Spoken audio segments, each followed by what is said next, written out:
Hello friend, फिजिका point पर फिर से मैं आपका स्वागत करता हूँ। आज हम बात करने वाले हैं इलेक्ट्रोस्टैट्स के एक नए टॉपिक के बारे में। तो फ्रेंड, आज हम बात करेंगे उस टॉपिक के बारे में जिसमें हम सब ये पढ़ने वाले हैं कि कैपेसिटर कंडीशंस, साथ साथ उसका क्या प्रॉपर्टी होता है। तो हालांकि हमने कैपेसिटर का पार्ट 1 जो लेक्चर्स है वो पिछला वीडियो में बता रखा है। तो अगर आप उसे देखना चाहते हो तो डिस्क्रिप्शन बॉक्स में उसका लिंक मिल जाएगा और आप उसे वहाँ से देख सकते हो। तो आज हम बात करने वाले हैं पैरेलल प्लेट कैपेसिटर, जिसे हिंदी में कहा जाता है समानांतर प्लेट संधारित्र। हालांकि हमने आपको इसका कमर्शियल लैंग्वेज यानी कि जो मार्केटिंग लैंग्वेज होता है कैपेसिटर का वो बता रखा है कि इसका मार्केटिंग यानी कमर्शियल लैंग्वेज में हम इसे कंडेंसर के नाम से जानते हैं। ठीक है, यानी मार्केट में आप दुकानदार के पास जाकर बोलोगे कि कैपेसिटर दो भैया, तो वो थोड़ा सा सरप्राइज हो जाएगा क्योंकि शायद उसे भी कैपेसिटर के बारे में नहीं पता होगा। वो कंडेंसर के ही नाम से जानता है इसे। हम लोग अपने बुक के लैंग्वेज में या फिर कॉन्सेप्चुअल लैंग्वेज में इसे कैपेसिटर बोलते हैं, हालांकि मार्केटिंग लैंग्वेज इसका कंडेंसर होता है। तो आज हम बात करने वाले हैं ये पैरेलल प्लेट कैपेसिटर के कंडीशन के बारे में। ये होता कैसा है, ये इसका प्रॉपर्टी क्या है और ये किस तरह का वर्क करता है, वर्क फंक्शंस के बारे में हम जानेंगे।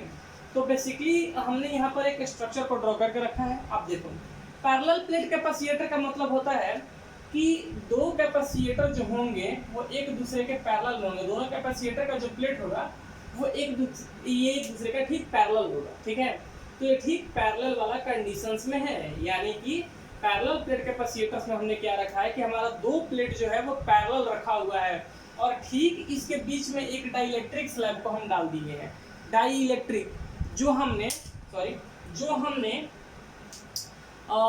लेक्चर्स पहले ही मतलब कि आपको मिल जाएगा वो पिछला वीडियो में, उसका डाइइलेक्ट्रिक्स के संबंधित जितने भी टर्म्स हैं, डाइइलेक्ट्रिक क्या है, कैसा है, किस तरह का वर्क फंक्शन है, करता क्या है, तो वो सब हमने जिक्र कर रखा है। अगर आप उसे देखना चाहोगे तो उसका भी लिंक आपको डिस्क्रिप्शन बॉक्स में मिल जाएगा। तो हम क्या किया है कि एक पैरेलल प्लेट कैपेसिटर में डाइइलेक्ट्रिक को डाल दिए हैं। हालांकि ये चीज़ आपको समझना होगा कि पैरेलल प्लेट कैपेसिटर से क्या फ़ायदा होता है। तो हालांकि हम जब अपना पिछला वीडियो में कैपेसिटर को बता रहे थे तो हमने उसमें आपसे कहा था कि कैपेसिटर का मेनली क्या होता है, मतलब कि संधारित्र का मुख्य रूप से ये काम होता है कि फर्स्ट टॉर्क को अप्लाई कर पाना। यानी कि जो भी, अगर हम फैन का बात करते हैं, फैन में जैसे कि कैपेसिटर संधारित्र का इस्तेमाल होता है, तो वहाँ पर फैन में इसका काम क्या होता है। तो जैसा कि हम बताए थे कि अगर मान लीजिए आपका फैन खराब होता है या फिर फैन नहीं चलता है, तो आप क्या करते हो कि उसको बाहर से एक बार टर्न कर देते हो, घुमा देते हो। तो क्या होता है कंडीशंस कि आपको खुद से टॉर्क देना पड़ता है। आप बाहर स्टिक से लेकर उसको घुमाते हो।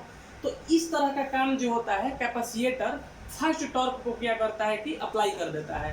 तो कैपेसिटर का काम होता है एक तो चार्ज स्टोर करना। तो चार्ज स्टोर करके क्या करता है कि एक टॉर्क यानी कि एक बोला जाता है उसको एंगुलर फोर्स मतलब कि दे देता है, और वही एंगुलर फोर्स से फैन जो होता है बार बार मूव करना लगता है। और फिर मेन जो हमारा सप्लाई सोर्स होता है, जो मुख्य रूप से जो धारा होती है प्रत्यावर्ती एसी धारा यानी एसी करंट जो होता है, वो लगातार फ्लो होने से वो फैन में जो उसका काइनेटिक एनर्जी होता है वो बना रहता है। तो मेनली कैपेसिटर का काम होता है कि फर्स्ट टॉर्क को प्रदान कर पाना। ठीक है, अब पैरेलल प्लेट कैपेसिटर का काम क्या होता है, तो हालांकि सारे कैपेसिटर का काम होता है चार्ज को इकट्ठा करना। सारे कैपेसिटर का काम होता है चार्ज को इकट्ठा करना, लेकिन पैरेलल प्लेट में क्या ऐसा बात है वो हम देखेंगे। तो पैरेलल प्लेट कैपेसिटर में डाइइलेक्ट्रिक स्लैब डालने से क्या होता है कि इसका कैपेसिटेंस बढ़ जाता है। ये यानी इसका जो क्षमता होता है, इसका जो कैपेसिटेंस होता है, क्षमता यानी कि धारिता, हम बताए थे कैपेसिटेंस यानी इसको हम लोग हिंदी में बोलते हैं धारिता, क्षमता। तो ये क्या करता है, इंक्रीज कर जाता है। ये इंक्रीज यानी कि बढ़ जाता है। ये कैपेसिटेंस जो होता है बढ़ता है। ठीक है, तो अब कितना बढ़ता है, कैसे बढ़ता है, तो यही हम अपने आज के लेक्चर्स में जानेंगे कि पैरेलल प्लेट कैपेसिटर्स में डाइइलेक्ट्रिक स्लैब को यानी कि द्विविद्युतीय स्लैब को डालने से क्या होता है और कैपेसिटेंस जो होता है वो कितना बढ़ जाएगा, ये हम जानेंगे आज के वीडियो में। तो आपके सामने ये जो हमारा स्ट्रक्चर्स है वो क्या दिखा रहा है, तो इसमें मतलब ये है कि दो प्लेट के बीच में एक डाइलेक्ट्रिक स्लैब को प्लेस किया गया है। तो आप इसमें कुछ लेवलिंग भी देख रहे हो क्या? देखो, डाइलेक्ट्रिक स्लैब तो डाला गया है लेकिन कुछ गैपिंग है, तो उसके बीच में एयर होगा, हवा होगा। ठीक ठीक। अब इसमें इलेक्ट्रिक फील्ड भी जनरेट हो रहा है भाई, इलेक्ट्रिक फील्ड। अब आपको बता दें ये डाइलेक्ट्रिक यानी कि द्विविद्युतीय क्या है। तो द्विविद्युतीय जो होता है वो एक कुछ अलग चीज़ है, यानी कि डाइलेक्ट्रिक स्लैब जो है एक नॉन कंडक्टिंग मटेरियल्स है, लेकिन इसमें भी आप कुछ वैल्यू मतलब देकर इलेक्ट्रिक फील्ड को जनरेट कर सकते हो। ठीक है, एक एक एक एक निश्चित मान के ऊपर में इसका इलेक्ट्रिक फील्ड विद्युत क्षेत्र का बढ़ा सकते हो, ये कंडीशन है इसका। तो dielectric slab parallel plate capacitor के बीच में डाला गया है और कुछ गैपिंग है जहां हवा है। ठीक है, अब देख रहे हैं हम यहाँ पर कि डाइलेक्ट्रिक में क्या होता है। डाइलेक्ट्रिक जैसे ही डाल दिए हो तो इसके प्लेट पर ध्रुवण होता है, पोलराइजेशन होता है, और इस पोलराइजेशन के कारण ये अपोजिट चार्ज जो होते हैं वो आ जाते हैं। जैसे यहाँ निगेटिव है तो यहाँ पॉजिटिव, अगर यहाँ पॉजिटिव है तो यहाँ निगेटिव होगा, ये कंडीशन इसमें है। ठीक, अब इसमें एयर का थिकनेस कितना है, मतलब हवा इसमें कितना है। इस पैरेलल प्लेट कैपेसिटर में हवा का जो परत है, जो हवा का थिकनेस है वो कितना है। तो टोटल दोनों प्लेट के बीच का डिस्टेंस है d और स्लैब का थिकनेस है t। तो पूरे अगर हम डिस्टेंस में से स्लैब को घटाते हैं तो हमारे पास ये पता चल जाएगा कि हवा का थिकनेस कितना है, यानी कि हवा का परत कितना है। तो d - t से पता चलता है हवा का थिकनेस। उसके बाद मीडियम, यानी स्लैब को हम मीडियम का नाम देते हैं, एक माध्यम का नाम। तो स्लैब का थिकनेस, स्लैब का जो एरिया है वो कितना है, मतलब कि t, आपको देख लो दिया हुआ है t। अब इसमें ये v जो है एक पोटेंशियल का काम कर रहा है, यानी कि वोल्टेज का मतलब मान लेते हैं। पोटेंशियल कितना होगा, तो electric field into distance, E into distance का हम नाम दे रखे हैं। तो v इक्वल टू इसमें क्या है, E इनटू डिस्टेंस मतलब इलेक्ट्रिक फील्ड इनटू डिस्टेंस, विद्युत क्षेत्र गुना दूरी का बात किया जा रहा है। वैसे भी आप ये जानते हो कि जो पोटेंशियल होता है, जो विभव होता है, कितना होता है, आवेश जो होता है, मतलब कि एक स्थान से दूसरे स्थान तक ले जाने में जितना आवेश का ऊर्जा खपत होता है, जितना कार्य करता है, वही उसका क्या होता है, विभव होता है। तो जितना दूर में इलेक्ट्रिक फील्ड होगा और चार्ज जितना दूरी तक मूव कर सकता है, ये इसका क्या हो जाएगा, पोटेंशियल का काम करता है। ठीक है, पोटेंशियल की बात कर ले तो क्या होता है कि जितना एरिया में इलेक्ट्रिक फील्ड है और चार्ज जितना डिस्टेंस मूव कर पाएगा वो उसका पोटेंशियल कहलाएगा। तो टोटल कितना, v equal to E into distance होगा।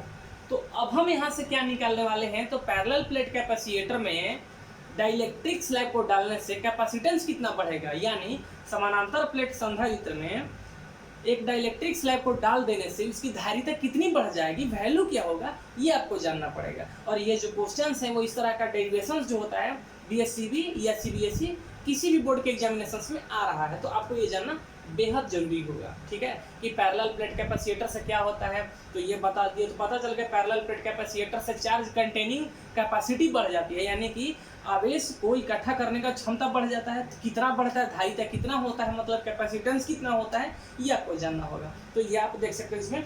तो हम बात करते हैं इसका टोटल वोल्टेज कितना होगा, हम इसे बात कर रहे हैं, ये तो पता चल गया। अब इस पूरा स्ट्रक्चर्स में, इस पूरे मतलब कि कंडीशंस में वोल्टेज कितना होगा, तो हम टोटल वोल्टेज का बात करते हैं। हम बात करेंगे टोटल वोल्टेज यानी कि V। तो हमारे पास टोटल कितना होगा, एक तो एयर वाला होगा और एक जो होगा मीडियम वाला कंडीशंस होगा। तो देख लो, एक हम लेते हैं V इंटू ए यानी एयर वाला, प्लस एक मीडियम वाला V इंटू एम मीडियम वाला, ये आपको तो पता चल गया। हम टोटल वोल्टेज की बात कर रहे हैं, कुल विभव की बात कर रहे हैं, इसमें तो कितना होगा, एक हवा यानी कि एयर वाला वोल्टेज जो एयर के गैपिंग में होगा और दूसरा मीडियम वाला। हम इसमें इसीलिए यहाँ से जो V होगा वो कितना होगा, एयर वाला। तो वोल्टेज का क्या है, electric field into distance, electric field into distance. तो हवा के लिए इलेक्ट्रिक फील्ड E नॉट आपको दिखाई दे रहा होगा, E नॉट आप देख लो, E नॉट वाला कंडीशन हवा वाले में है, इनटू में डिस्टेंस इसका कितना होगा, आप डिस्टेंस बताओ। तो हवा कितना डिस्टेंस पर है, तो D माइनस टी पर है, हम इनको कुछ आ सकता है D माइनस टी प्लस। अब देख लो मीडियम वाला बात किया जाएगा भैया, मीडियम तो मीडियम वाले में हम बात करते हैं, तो मीडियम वाले में इलेक्ट्रिक फील्ड कितना है, तो मीडियम का इलेक्ट्रिक फील्ड है E और इसका डिस्टेंस कितना है T। आप देख लो इसका डिस्टेंस कितना है T है। आप क्लियरली इसको देख लो, पिक्चर देखो, खुद समझ में आ जाएगा भैया। इसका इलेक्ट्रिक फील्ड है E0 और इसका डिस्टेंस कितना है तो आप निकाल रखे हो, यानी कि हवा का डिस्टेंस कितना है, मतलब कि डिस्टेंस मतलब कि ये कितना दूर तक है, तो D-T तक है। और अगर इसका बात करते हैं, स्लैब का बात करते हैं, तो स्लैब में इलेक्ट्रिक फील्ड E है, आप देख लो यहाँ पर दिया हुआ है, और इसका थिकनेस कितना, मतलब कितना दूर तक है ये, तो T तक है कंडीशन, हम ये देख रहे हैं। अब यहाँ से हम एक चीज़ क्या देखेंगे, इसको हम E0 से ही अगर हम रिप्लेस करते हैं तो क्या होगा। अब जरा ये चीज़ समझिएगा आप लोग, यहाँ पर इलेक्ट्रिक फील्ड E है, लेकिन ये भी आपको पता है कि डाइलेक्ट्रिक क्या है, एक नॉन कंडक्टिंग मटेरियल है, यानी कि द्विविद्युतीय क्या है, एक कुचालक वस्तु है। कुचालक वस्तु तो है, लेकिन इसमें भी आप विद्युत क्षेत्र को उत्पन्न कर सकते हो, लेकिन एक निश्चित मान के ऊपर, एक निश्चित मान, एक मतलब फिक्स्ड और वैल्यू के ऊपर आप क्या कर सकते हो, इसमें इलेक्ट्रिक फील्ड जनरेट कर सकते हो।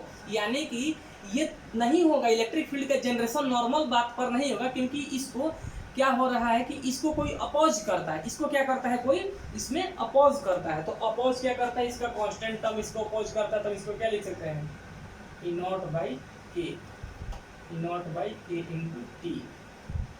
हम E0/K क्या है, एक इसका वो वैल्यू है जो इसको अपोज कर रहा है कि ये एक मतलब कि नॉन कंडक्टिंग मटेरियल्स में ही रहना चाहता है, तो K इसको क्या करता है, अपोज करता है, ताकि ये चाहेगा कि भाई जो है ये एक पूर्ण रूप से कंडक्टिंग मटेरियल न बने।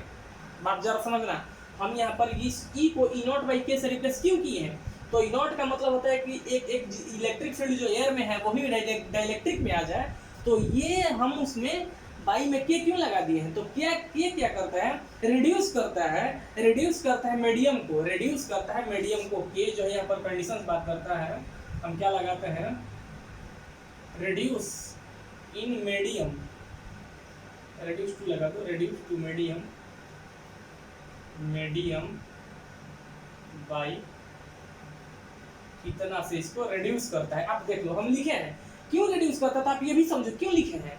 तो इसका रिडक्शन मतलब इसमें रिड्यूसिंग का कंडीशन इसलिए हो रहा है क्योंकि ये एक नॉन कंडक्टिंग मटेरियल है, एक कुचालक चीज है, ये कुचालक है, इसलिए तो इसको अपोज किया जा रहा है, इसको रोका जा रहा है कि हम इसको सुचालक नहीं बनने देंगे, मतलब इसको कंडक्ट नहीं करने देंगे, यानी नॉन कंडक्टिंग मटेरियल है, इसीलिए हम इसमें बाई के लगाए। अगर कंडक्टिंग होता तो डायरेक्ट E0 लगाते हैं, यानी नॉन कंडक्टिंग है क्यों, क्योंकि इसको अपोज कर रहा है, इसको इलेक्ट्रिक फील्ड इसमें जनरेट नहीं होने दे रहा है ये, इसीलिए इसको हम 1/K से कर दे रहे हैं। जैसे कहने का मतलब ये है कि मान लो मेरे पास अगर डिग्री होता, मान लो कि हम बात करते हैं कि किसी कंपनी में हम एक मान लेते हैं कि एक नौकर का काम करते हैं, लेकिन अगर मेरे पास बीटेक का डिग्री होगा तो शायद हम मैनेजर का काम करने लगे, तो वो बीटेक का डिग्री नहीं होने के कारण इसलिए ना हम नौकर का काम कर रहे हैं, यानी कि बीटेक का डिग्री हमको अपोज कर रहा है, रिपोज कर रहा है, रोक दे रहा है, वो बीटेक का डिग्री न होने के कारण हम नौकर का काम कर रहे हैं, अगर वो मेरे पास हो जाता तो हम मैनेजर बन जाते।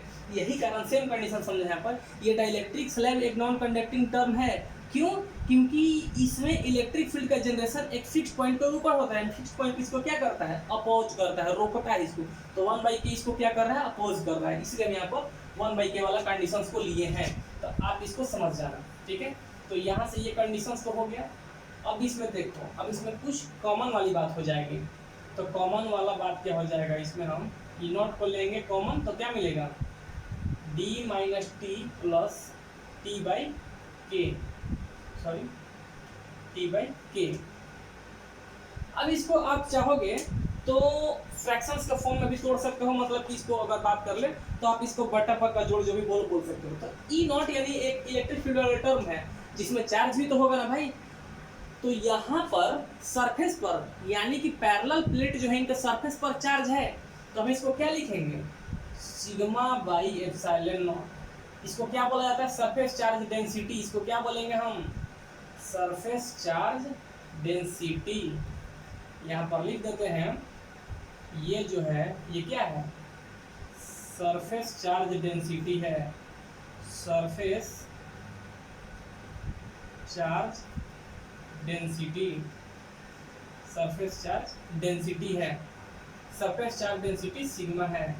इसको कैसे कहते हैं, तो चार्ज पर यूनिट एरिया को सरफेस चार्ज डेंसिटी कहा जाता है भाई। अब समझो इस चीज को, सरफेस चार्ज डेंसिटी सिग्मा जो है इसको बोलेंगे सरफेस चार्ज डेंसिटी बाई में एप्सिलॉन नॉट। क्यों लिखे हैं? क्योंकि परमिटिविटी फ्री स्पेस होता है। एप्सिलॉन नॉट क्या है? परमिटिविटी फ्री स्पेस, यानी कि इसमें परमिशंस भी होता है चार्ज को से मतलब कि डिस्ट्रीब्यूट करने के लिए। तो सिग्मा जो है सरफेस चार्ज डेंसिटी को सिग्मा कहते हैं, मतलब कि चार्ज पर यूनिट एरिया, मतलब कि चार्ज पर यूनिट एरिया। तो इसको हम क्या लिखेंगे? इसको हम लिखेंगे सिग्मा को तोड़कर चार्ज ग्रुप में, तो Q by A epsilon not D minus t plus t by के। ये तो यहाँ तक हमने इस कंडीशंस को देखा है। और थोड़ा सा स्पेस कम होने के कारण हम क्या करेंगे कि इसको हम थोड़ा सा मिटाना पड़ेगा यार। तो आप अगर नोट कर रहे हो तो आप इसे नोट कर लो। तो हम फिर से इसको बता देते हैं, हम टोटल वोल्टेज इसे हमारे इस जो स्ट्रक्चर दिया हुआ है इसमें हम टोटल वोल्टेज निकालना चाहते हैं। टोटल वोल्टेज क्या होगा? तो एयर वाला वो मतलब कि फ्री स्पेस जो एयर है इसमें वोल्टेज कितना है? तो V इंटू ए। और मीडियम वोल्टेज कितना है? तो V इंटू एम। अब इसमें एयर में वोल्टेज वाला कंडीशंस जो है हम दिखा रखे हैं कि इलेक्ट्रिक फील्ड इंटू डिस्टेंस। तो जो एयर वाला इलेक्ट्रिक फील्ड ई नॉट है देख लो आप, और उसमें डिस्टेंस कितना है? तो एयर के लिए जो डिस्टेंस कितना होगा? तो डी माइनस टी लगा दिए हैं।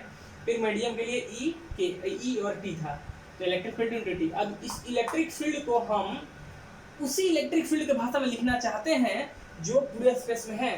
तो ये तो ऐसा नहीं होगा, क्योंकि भैया डाइलेक्ट्रिक का मतलब होता है नॉन कंडक्टिंग, यानी कि द्विध्रुवीय का मतलब होता है कुचालक। तो कुचालक तब तक ये है क्योंकि इसको अपोज किया जा रहा है, इसका वैल्यू इसी को अपोज कर रहा है। तो हम इसके लिखेंगे एप्सिलॉन ई नॉट बाई में के लिखेंगे।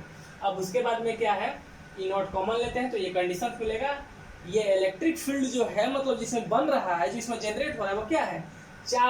चार्ज जो इसमें मूवमेंट कर रहा है। तो क्या लिखेंगे? अब इसका सरफेस पर ना चार्ज है, ये प्लेट के सरफेस पर चार्ज है। तो सरफेस पर चार्ज के लिए क्या बोलते हैं? सरफेस चार्ज डेंसिटी सिग्मा लगेगा। सिग्मा सरफेस चार्ज डेंसिटी मतलब क्या होता है? चार्ज पर यूनिट एरिया को सिग्मा यानी सरफेस चार्ज डेंसिटी बोलते हैं। इसको तोड़कर ये लिखना है। अब हम थोड़ा सा इससे आगे बढ़ते हैं। स्पेस कम होने के कारण हम ऐसा कर रहे हैं। स्पेस कम होने के कारण हम ऐसा कर रहे हैं। आप जरा इसमें देखोगे, ठीक है। हम अब इसमें आगे बढ़ते हैं।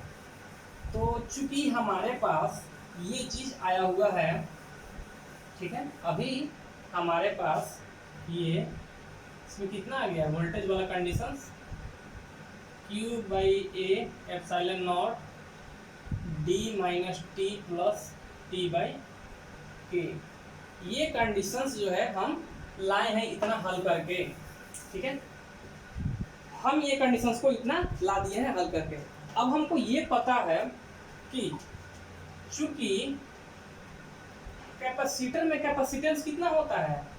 तो C is equal to Q by V होता है। ये क्या है? ये क्या है? कैपेसिटेंस है। कैपेसिटेंस यानी धारिता इतनी होती है। हमने पिछले वीडियो को दिखा रखा है, ये धारिता है। C is equal to Q by V है, ठीक है। हम यहाँ पर क्या करेंगे कि V का वैल्यू पुट करेंगे। इसको मानते हैं इक्वेशन 1, ठीक है। यहाँ पर लिखेंगे फ्रॉम 1 इक्वेशन 1 से। तो C is equal to Q, V के जगह पर क्या लिखेंगे? Q by epsilon not into A, और ये D minus t plus t by k. अब यहाँ से Q से Q खत्म होगा, तो अब फाइनली क्या मिल जाएगा? तो A इंटू एप्सिलॉन नॉट ऊपर जाएगा, और नीचे क्या बच जाएगा आपका? D minus t plus t by के बचेगा।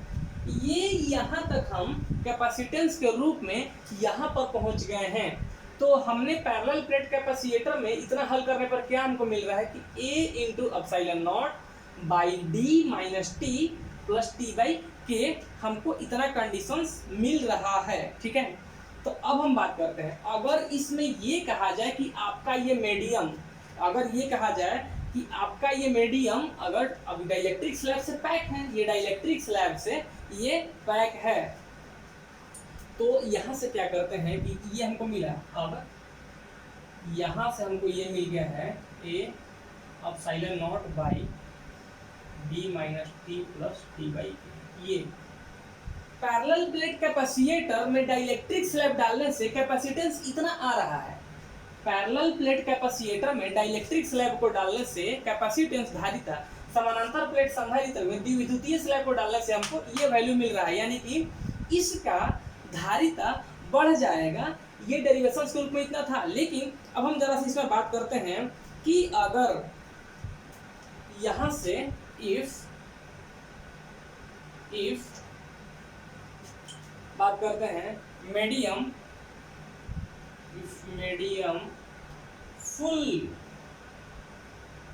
Full with dielectric slab that is D-T, तो इसीलिए वी गॉट, हम पाते हैं यानी हमें मिलता है क्या, तो C = A/0/D, ये हमें मिलता है। ठीक है, ये हमें मिलता है। और ये जो होगा कि कांस्टेंट टर्म जो होगा ये आपका ऊपर आ जाएगा।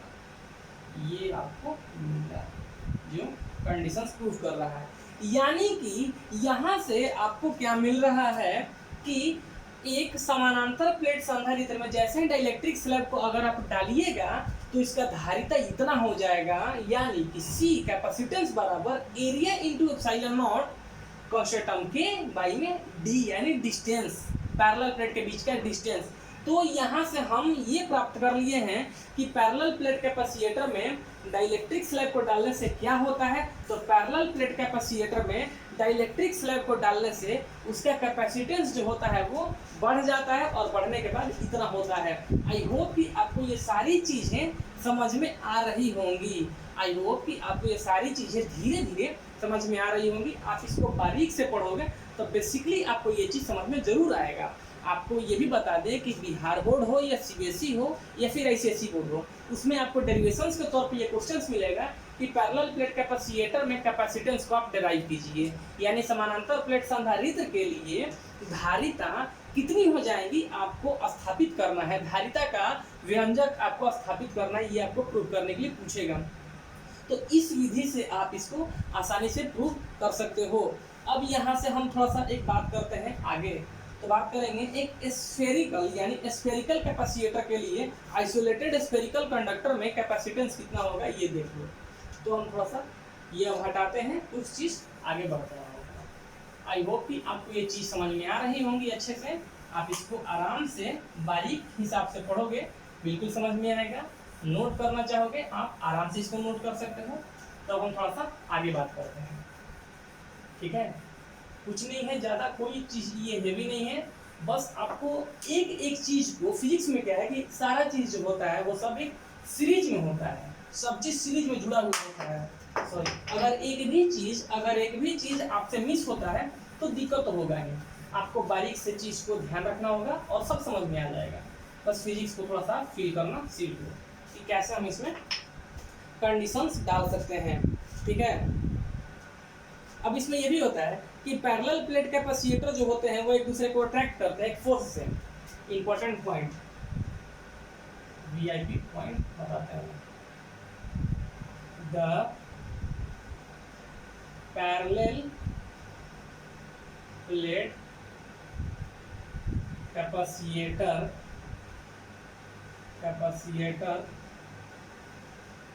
attract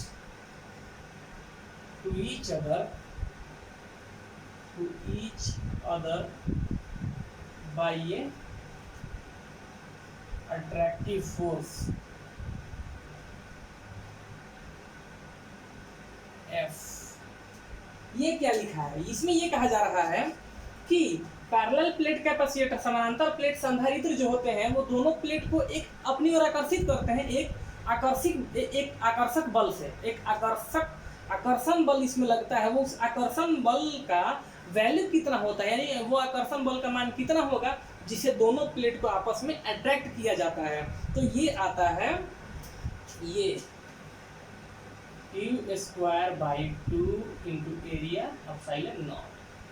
ये काफ़ी इंपॉर्टेंट चीज़ आपको ये भी जानना होगा कि ये कंपटीशंस में क्वेश्चंस आते हैं कि दो पैरेलल प्लेट कैपेसिटर के बीच में अट्रैक्शन फोर्स का वैल्यू कितना होता है, तो चार्ज के तो डायरेक्टली प्रोपोर्शनल होगा, लेकिन उस एरिया और उसका परमिटिविटी फ्री स्पेस का ये जो होता है वो इन्वर्सली होता है, यानी व्युत्क्रमानुपाती होता है।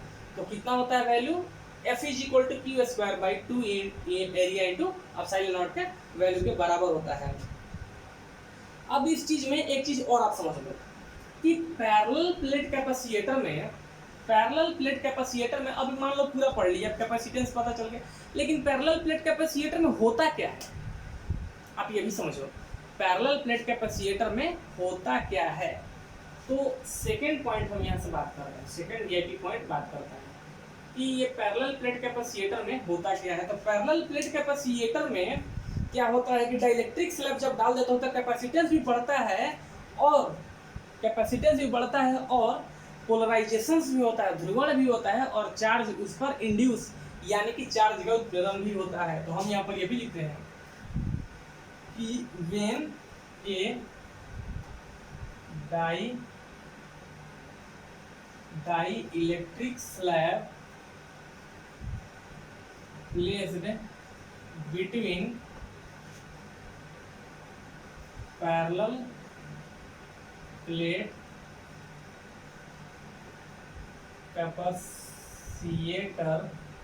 capacitor then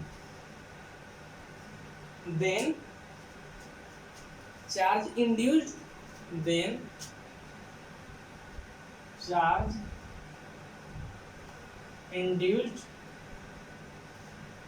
through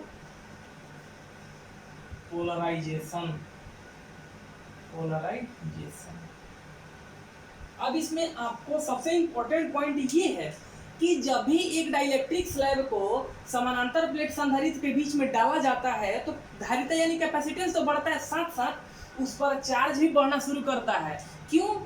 ध्रुवण के कारण ऐसा होता है, यानी कि पैरेलल प्लेट कैपेसिटर में डाइलेक्ट्रिक स्लैब को प्लेस करने से क्या होता है कि चार्ज का इंडक्शन होता है, किसके कारण, पोलराइजेशन के कारण, ध्रुवण के कारण। पोलराइजेशन क्या होता है, तो भाई पैरेलल प्लेट कैपेसिटर तो एक प्लेट पर मतलब कि पॉजिटिव चार्ज है तो दूसरा पर निगेटिव चार्ज ही होगा, यानी पोलराइजेशन है, पोलर नेचर बना रहे हैं। तो पोलर नेचर के कारण क्या होता है कि उस पर चार्ज अधिक से अधिक मात्रा में इंड्यूस होता है, चार्ज जो होता है वो अधिक से अधिक मात्रा में इंड्यूस होता है। तो कितना होता है, Q dash is equal to Q into हो गया आपका 1 माइनस 1/K।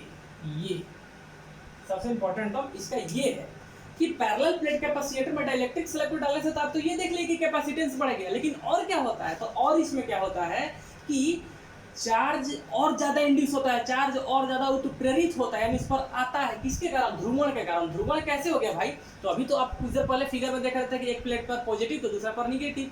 ध्रुवण का मतलब होता यही होता है कि अलग अलग चार्ज का आना, किसके कारण आ रहा है, तो वो डाइलेक्ट्रिक स्लैब को डालने के कारण हो रहा है ऐसा, और डालने के कारण हो रहा था कितना हो गया, तो Q dash is equal to Q dash है, यानी कि वो जो पोलराइजेशन के कारण ऐसा हो रहा है, तो Q dash is equal to Q into 1 minus 1/K के रूप में ऐसा हो रहा है। तो ये है कंडीशन, ठीक है। आई होप कि ये जितना भी आपको हम पॉइंट बताएं, ये सारा का सारा पॉइंट जो होगा आपको समझ में आ गया होगा, ठीक है, ये सारा का सारा पॉइंट आपको समझ में आ गया होगा। तो इसमें एक पॉइंट और मेरा छूट रहा है, वो भी हम वहाँ पर क्या करते हैं, यहाँ पर मेंशन कर देते हैं, तीसरा वीआईपी पॉइंट हम उसको मेंशन कर लेते हैं, वो भी आप उसको देख लो क्या होता है। हमने दो वीआईपी पॉइंट का मेंशन कर लिया, एक तो अट्रैक्टिव फोर्स कितना होता है, दूसरा डाइलेक्ट्रिक स्लैब को डालने से पोलराइजेशंस जो हो गया और उसके कारण चार्ज का इंडक्शन होता है। तीसरा जो होता है आइसोलेटेड स्फेरिकल कंडक्टर, यानी कि capacitance of isolated spherical conductor, यानी एक स्फीयर, एक गोला जो है इसमें रेडियस r, अब इसका कैपेसिटेंस, स्फेरिकल कैपेसिटर भी तो होता है, तो इसमें क्या होता है, इसका वैल्यू आप ये भी समझोगे। तो इसका कैपेसिटेंस जो होता है वो आपको इतना ध्यान रखना होगा कि मेनली कैपेसिटेंस मतलब होता है धारिता क्षमता, कितना चार्ज कंटेन कर सकता है, तो डायरेक्टली प्रोपोर्शनल होगा इसके साइज का, यानी कि इसके रेडियस का। इसके रेडियस के डायरेक्टली प्रोपोर्शनल होता है। तो बेसिकली इसके रेडियस का जब डायरेक्टली प्रोपोर्शनल होता है तो आपको ये मेनली समझना होगा, यहाँ पर